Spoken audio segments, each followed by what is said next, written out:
Nested? Yeah, we should be live. So hit refresh on that computer in the bottom left corner of the. Could you hit that refresh right there? Elves 1. Hello, everyone. Can you hear us? This doesn't care. Yeah. Oh, here we are. Hopefully, all right. Can they all the? Looks like we are back. Working? Sweet. All right. So if you guys didn't hear, Matthew Nass won playing Elves. He beat Conley Woods. So the finals will be as you predicted. The finals will be combo-licious. I mean, this top 8 was full of combo decks. Yeah. I mean, this format is full of combo decks. Extended period. Yeah. Who has the advance? What is this? Your checks. So You got there. So we have Adam Yurchik against Matt Nass for the finals. We'll be setting that up. Move the other ones out pretty of the way. soon. Oh, I hate this deck name. Yeah, it's bad. Oh my god, that's so bad. Keep it. Just keep it there. So, what do you think about this? You think that Yurchik is going to win? I'm betting on my boy. I'm betting on your chick. I think he's going to win game 1 easily. And then post-war games are going to get easily. I mean, this elf deck is not that fast. I mean, I don't know. Yurchik, I mean, he doesn't have... I mean, if Yurchik gets the sort of draws he's been getting, you know, he's gonna win. He's gonna win game 1, certainly. I mean, these two guys are the guys who've been running hottest the entire tournament. It's true. Almost definitely. That usually happens when you're in the finals of the tournament. Well, not necessarily, but I mean, like, they both just crushed the Swiss. Sure, like, Saito yeah. could be in the finals and he squeaked in X in 3. Yeah, You know? yeah. It's not like he crushed the tournament, but, like, these guys both. They both finished undefeated day 1, right? Yeah, they're both 9-0. Yep. And then they only lost 1 match in the Swiss each. First and second. Did they play in the Swiss? I'm not sure. I don't think so. I don't think so. I mean, if they both started, I know it seems like there's a very good chance they'd play. Oh, they played the first round today. Did they? Who won? Well, Matt does, because he was like 11 or 12 Oh yeah. So perhaps it will not be quite the Mullen you Elves and Dark Deaths, if you didn't hear. So what do you think the like how do you think game 1 goes? What do you think is the? I mean, other than make a giant dude. Yeah, I mean, I don't think your chick necessarily has to mulligan aggressively, like not as aggressive as against the Cascade decks. But he can just afford to keep a hand with some disruption or some removal. Like in explosives is enough to buy you a ton of time. It's true. So I mean, he can slow his game down a little bit and still be fine. But he definitely has the advantage. I mean, he can't stop the 20-20, and that plan is much faster. Yeah, that's definitely true. But 4 Ghost Quarters messes all that stuff up post board. So that's a lot of Ghost Quarters. It is a ton of Ghost Quarters. And Matt was talking earlier about how he plays with Ghost Quarter. I don't know if you were here for that, but he said that if they lead with an Urborg, he definitely has to start with a Ghost Quarter. Yeah. But if they lead with something like River Tears, and then that means that they need a Mox next turn in order to Hex Mage Depths them, he'll probably just lead with a Force and an Elf. Yeah. Because he doesn't want to play a turn behind the entire game. Yeah, makes sense. But I mean, that if Adam does have a Mox in those situations, that's a free win, even if Matt does have a Ghost Quarter. Yeah. So I heard they're matching the Swiss. Your chick mulliganed 7 times in 3 games, which could be the reason he lost. That's a lot of. That's fair. But I mean, you kind of have to mulligan aggressively anyway. You can't keep hands with the Thopter pieces against a deck like this because they're just too slow and it doesn't do anything. Adam, your check to the main event. I mean, do you definitely think that Matt Nass is favorite overall? Or? I mean, I think with the 4 Ghost Quarters, it's pretty rough. I don't know. I would say that I would bet on Matt Nass were I a betting man, because I'm clearly not. Because that's not allowed by the rules.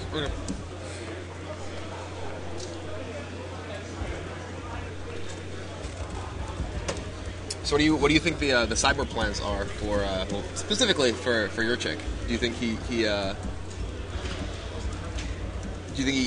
bothers with? He has the 1 Chalice. His Chalice and the Dark Blast. He has Dark Blast, Death Mark. I mean, all those are good cards. It's not clear that they necessarily. I mean, Dark Blast is obviously fantastic. It's not clear that Death Mark is what you want to be doing in that matchup. I mean, obviously killing their Archdruid, killing their various combo pieces. It doesn't hurt. Yeah. I mean, you definitely want to slow them down, and killing a guy on turn 1 is exactly what you want to be doing. So. I mean, I think if the removal spells are coming in, the Chalice is coming in. He might board in Threads or a Reno, depending. You know, I mean, those cards seem much better on the play than on the draw, obviously. Yeah. But And then from Matt, of course, we were talking about the 4 Ghost Quarters. he might bring in Ranger Vios to try and fight through all of your chick's removal too. Yep. So, I mean, that seems like a pretty good idea for him. Viridian Shaman has to come in to answer the Chalice and like just blow up like random boxes and stuff. I'm not really sure what Nass cuts. Like, I'm sure he has a plan, but I mean, other than just like shaving Elvish Visionaries, I know like Gavin does that in a lot of matchups. He just cuts those.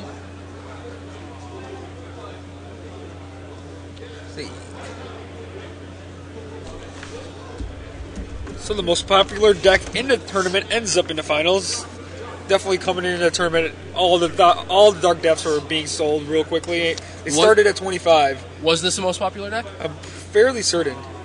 I'd be very surprised if this beat out Zoo. For the most Zoo. popular I mean, deck. Oh, I forget the numbers exactly. it's also it depends on how you look at these things. Because I mean, if you count Zoo as decks with Wild Nacatl, I can't imagine there's no. Yeah, I mean, there's got to be more Wild Nacatl. There's a ton of flavors of Zoo decks, but like they're all the same. I mean, if you look at a lot of the stats, on finishes and everything, you'll see, if Zoo's broken up into 3 different categories, it's going to look like there's less of it than there really is. Yeah.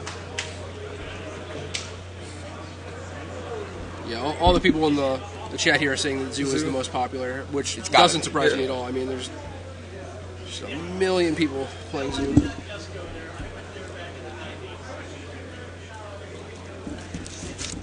Someone asked me about the black-green homebrew I was testing on my trip here. It actually just one of the things that I sort of realized once I actually got the deck sort of proxied and sleeved up and was taking some draws with it, is that it's the green-black right now. There's not actually that much reason to play it.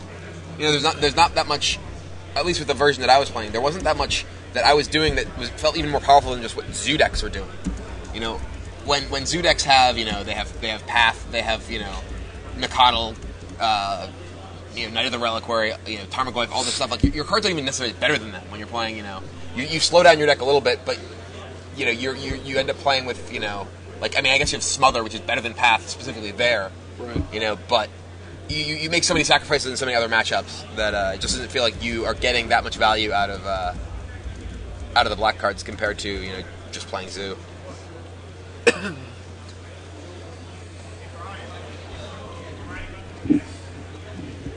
We're talking about Matt Nass.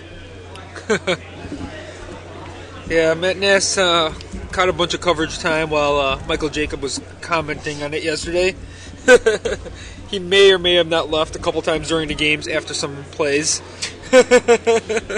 Michael Jacob is someone with very strong opinions. Yes. Not unlike myself, but he takes it to a whole nother level. Oh yeah, for sure. Our chat enjoyed it. They're just doing a little deck check right now. Make sure the laptops don't get stolen. That's the only other thing there.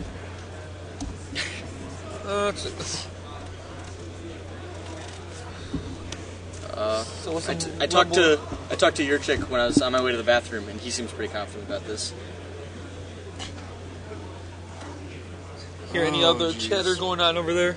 No. People asking about black-white pox. I saw a couple black-white pox decks that I was actually really impressed by, and I think that's a deck that I'm going to be looking at very seriously for Houston. I think that you have a lot of options there, a lot of action. I mean, the pox flagstones is great. You miss out in Tarmogoyf, compared to green, and but that's really not a huge deal. There's just a lot of really good, white and black cards now. You also have tons of exciting sideboard cards. Black and white have some of the best sideboard options in the format, I think.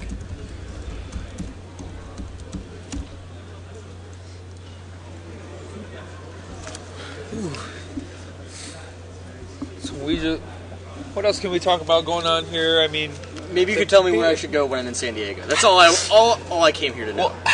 To get.